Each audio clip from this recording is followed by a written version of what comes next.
Create commerce in order to regulate it? That's not what's going on here, Justice Kennedy, and we're not seeking to defend the law on that basis. In this case, what is being regulated is the method of financing the purchase of health care. That itself is economic activity with substantial effects on interstate commerce. Could you help me with this? Assume for the moment, you may disagree, assume for the moment that this is unprecedented. This is a step beyond what our cases have allowed, the affirmative duty to act to go into commerce. If that is so, do you not have a heavy burden of justification? I understand that we must presume laws are constitutional. But even so, when you are changing the relation of the individual to the government in this, what we can stipulate is, I think, a unique way, do you not have a heavy burden of justification to show authorization under the Constitution? So, two things about that, Justice Kennedy. First, we think this is regulation of people's participation in the health care market. And all this minimum coverage provision does is say that instead of requiring insurance at the point of sale, that Congress has the authority under the commerce power and the necessary proper power to ensure that people have insurance in advance of the point of sale because of the unique nature of this market. And the question is whether or not there are any limits on the Commerce Clause. Can you identify for us some limits on the Commerce Clause? Yes. The rationale purely under the Commerce Clause that we're advocating here would not justify forced purchases of commodities for the purpose of stimulating demand. It would not justify purchases of insurance for the purposes in situations in which insurance doesn't serve as the method of payment. But why not? If Congress says that interstate commerce is affected, isn't, according to your view, that the end of the analysis? No.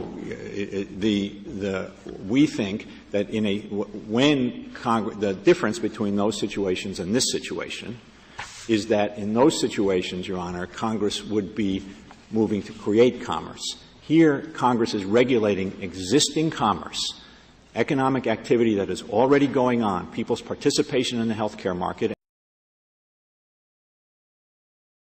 What the Court has said, as I read the Court's cases, is that the way in which you ensure that the federal government stays in its sphere and that the sphere reserved to the states is protected is by policing the boundary. Is the national government regulating economic activity with substantial effect on interstate commerce? But the reason this is concerning is because it requires the individual to do an affirmative act. In the law of torts, our tradition, our law has been that you don't have the duty to rescue someone if that person's in danger. The blind man's walking in front of a car and you do not have a duty to stop him, absent some relation between you. And there's some severe moral criticisms of that rule, but that's generally the rule. And here the government is saying that the federal government has a duty to tell the individual citizen that it must act, and that is different from what we have in previous cases. Well, that changes the relationship of the federal government to the individual in a very fundamental way. I don't think so, Justice Kennedy, because it is predicated on the participation of these individuals in the market for health care services. Now, it happens to be that this is a market in which, aside from the groups that the statute excludes, virtually everybody participates.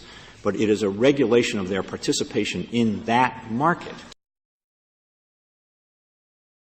The theory behind this law is that people are in this market right now, and they're in this market because people do get sick, and because when people get sick, we provide them with care without making them pay.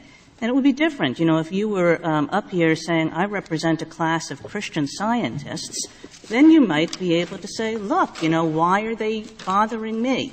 But absent that, you're in this market, you're an economic actor. Well, Justice Kagan, once again, it depends on which market we're talking about. If we're talking about the healthcare insurance market. Well, we're talking about the health insurance market, which is designed to access the health care market. And with respect to the health insurance market that's designed to have payment in the health care market, everybody's not in the market. And that's the premise of the statute. And that's the problem Congress is trying to solve. And if it tried to solve it through incentives, we wouldn't be here. But it's trying to solve it in a way that nobody's ever tried to solve an economic problem before, which is saying, it would be so much more efficient if you were just in this market. But they're in the market in the sense that they're creating a risk that the market must account for.